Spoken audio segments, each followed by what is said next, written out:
Hello dear friends, आइए जानते हैं एम्ब्रियो ट्रांसफ़र के बाद क्या करना चाहिए। What is the complete care to be taken care after embryo transfer. आप जानते हैं कि एम्ब्रियो ट्रांसफ़र आईवीएफ प्रोसीजर का हार्ट है।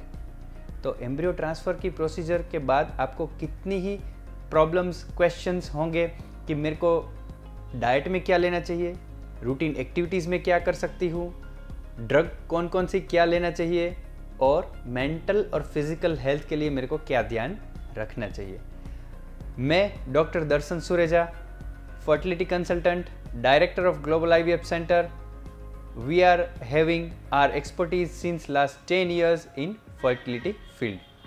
तो एम्ब्रियो ट्रांसफ़र की प्रोसीजर आपके आईवीएफ में बहुत अगत्य का भाग रखती है। पहली चीज़ हम बोलेंगे कि डाइट में आपको क्या ध्यान रखना चाहिए। डाइट में आपको तीखा, ऑनियन, गार्लिक वगैरह नहीं लेना चाहिए। क्यों? क्योंकि यूजुअली एम्ब्रियो ट्रांसफ़र के बाद या आईवीएफ में एग रिट्राइवल के बाद किसी किसी को गैस बनती है, कब्ज़ वगैरह की प्रॉब्लम रहने के चांसेस होते हैं। तो रूटीनली आपको पानी ज़्यादा पीना चाहिए, मिनिमम 1.5 to 2 लीटर्स आपको लेने चाहिए।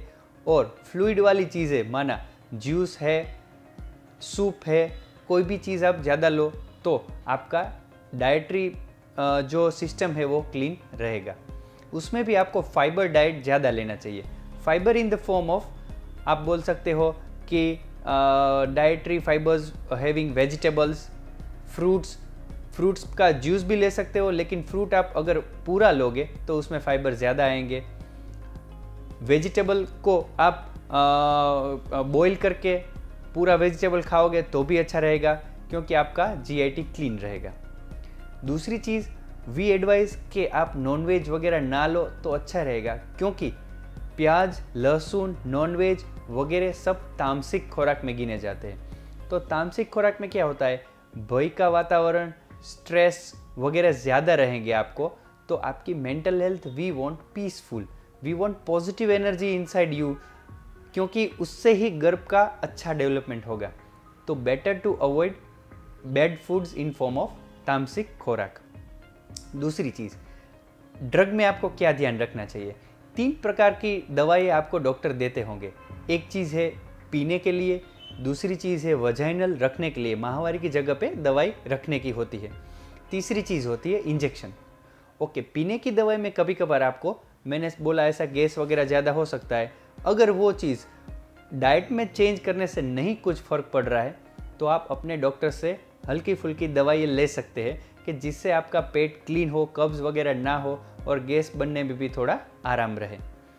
दूसरी चीज़, डाइट के साथ में थोड़ा वॉकिंग भी आप कर सकते हो कि जिसकी वजह से आपके इंटेस्टिनल मूवमेंट योग्य तरीके से चलती रहे, माना फूड अंदर क्लॉग ना हो जाए। वजाइनल ड्रग रखने के लिए कभी कभार आपको ये प्रॉब्लम रहेगा कि वजाइनल, मैंने जो माहवारी की जगह पे ड्रग रखी है वो सब निकल जाती है, खुजली वगैरह आती है, मैशी लगता है, अच्छा नहीं लगता है। लेकिन वजाइनल ड्रग एक तरह से अच्छी रहती है। क्यों? क्योंकि वो डायरेक्ट यूट्रस में, जहाँ पे गर्भ रखा है वहाँ पे ड्रग पहुँच सकती है। जो भी ड्रग अंदर रखोगे थोड़ी तो वो निकलने वाली है, तो वहाँ पे थोड़ा आपको इचिंग वगैरह रहेगा। लेकिन आपको वजाइनल हेल्थ मेंटेन करने के लिए वजाइनल वॉश आपके डॉक्टर के पास से आप ले लेना। जब भी आप वॉशरूम जाओ तो वहाँ उससे आप क्लीन करना ज़रूर, क्योंकि वजाइनल इन्फेक्शन होगा तो वो अपनी प्रेगनेंसी में रिजल्ट्स कम करेंगे।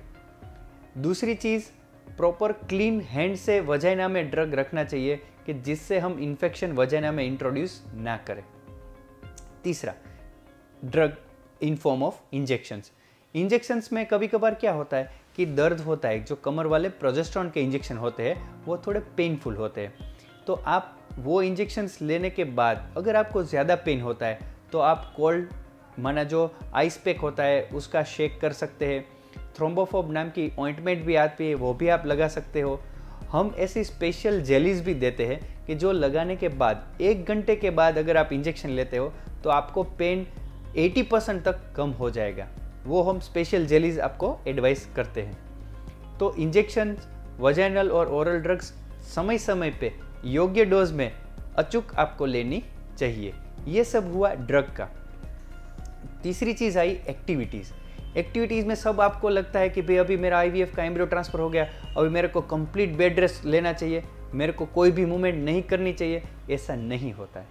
रूटीनली आप डे टू डे एक्टिविटी कर सकते हो। आपकी daily activities in form of आप नहाने जाओ, रूटीन एक्टिविटीज़, खाना पीना योग्य, मूवमेंट बेसिक कर सकते हो घर में। उससे कोई एम्ब्रियो ट्रांसफ़र के रिजल्ट में फ़र्क नहीं पड़ेगा। आप 5-6 दिन के बाद अपना खाना बनाना भी कर सकते हो। एक ध्यान खाली यही रखना है कि पेट पे आपको भारी वजन वाला काम या जोर आए ऐसा कुछ काम नहीं करना है। माना नीचे बैठ के पोछा लगाना, ग्राउंड लेवल एक्टिविटीज़ नहीं करना है। ये एक खाली आपको ध्यान रखना है। तीसरी चीज़ हम बोलेंगे कि स्टेयरकेस चढ़ना है कि नहीं चढ़ना है। हमारा घर 1 मंजिले 2 मंजिले ऊपर है तो आप स्टेयरकेस भी चढ़ सकते हो, लेकिन थोड़ा स्लो स्पीड में, मोबाइल में देखते देखते या अपना ध्यान डाइवर्ट होते कोई भी एक्टिविटी नहीं करना है। क्यों? क्योंकि एक्सीडेंट होने के चांसेस, माना गिर जाने के चांसेस रहेंगे, तो वो चीज़ हम ध्यान से करें। ऐसा नहीं है कि स्टेयरकेस मैंने बोला तो आप दिन में 10-12 बार चढ़ जाओ, लेकिन जितनी बार कंपलसरी है वो आप चढ़ सकते हो।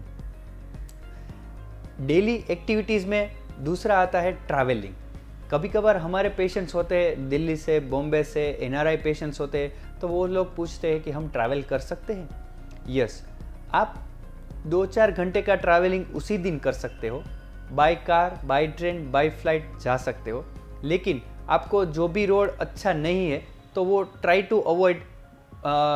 जो भी रोड में खड्डे वगैरह है तो वो थोड़ा अवॉइड करना है या स्लो ड्राइविंग करना है।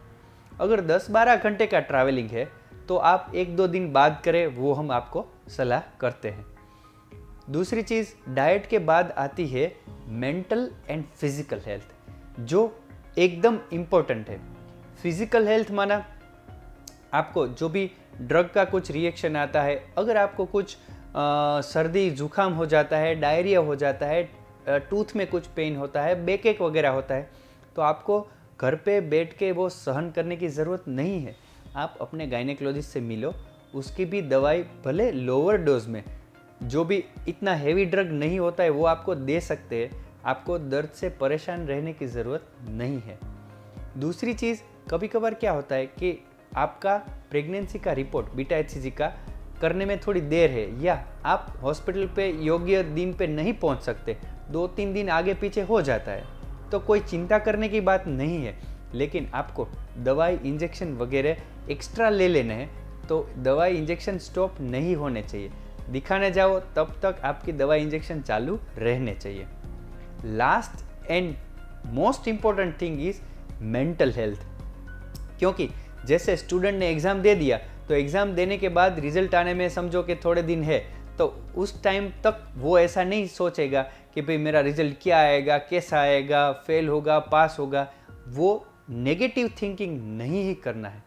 नो डाउट आपका स्ट्रेस लेवल होता है, लेकिन स्ट्रेस बस्टर के लिए आप पॉजिटिव मेडिटेशन करो, पॉजिटिव सॉन्ग्स, मेडिटेशंस, थोड़ी ब्रीदिंग एक्सरसाइज वगैरह आप कर सकते हो। आप अच्छा विजुलाइज करो कि भाई मेरे को प्रेगनेंसी ठहर रही है, रिजल्ट अच्छा आ रहा है, बच्चा अच्छा डेवलप हो रहा है, हमारे फैमिली वाले सब खुशहाल है। मेहनत आपको करनी किस में है? अच्छे डॉक्टर ढूंढने में। अच्छे डॉक्टर ढूंढ लिए, अच्छी ट्रीटमेंट कर ली, तो फिर क्यों नेगेटिव सोचे। माना पॉजिटिव थिंकिंग से हम कुछ भी कर सकते हैं। हमने 60 साल की लेडी तक को भी प्रेगनेंसी ठहरवाई है, जिसकी माहवारी बंद हो गई हो उसको भी वापस चालू करवाया है। जिसके 18-20 ईयर्स के सन डॉटर एक्सपायर्ड हो गए हो, उन लोगों की एज 50-55 हो गई हो, उन लोगों को भी हमने रिजल्ट दिया है। तो आप डॉक्टर ढूंढने में मेहनत करो, लेकिन ट्रीटमेंट करने के बाद फुल्ली पॉजिटिव एटीट्यूड डेवलप करना है। कोई भी दवाई भी लेते हो ना, तो दवाई में भी आपको यही सोचना है कि ये दवाई लेने से मेरा बच्चा अच्छा डेवलप हो रहा है, तो उससे पॉजिटिव भाव आएगा। जैसे हम बोलते हैं ना कि भाई जो सत्यनारायण की कथा होती है, उसका एक जो हम बोलते हैं शीरा, जो हमारे गुजराती में बोलते हैं, उसका टेस्ट अगर हम कथा में से खाते हैं, माना मंदिर में से खाते हैं, घर पे खाते हैं या होटल में खाते हैं, सबका कंटेंट इंग्रेडिएंट सेम है, लेकिन मन का भाव अलग है।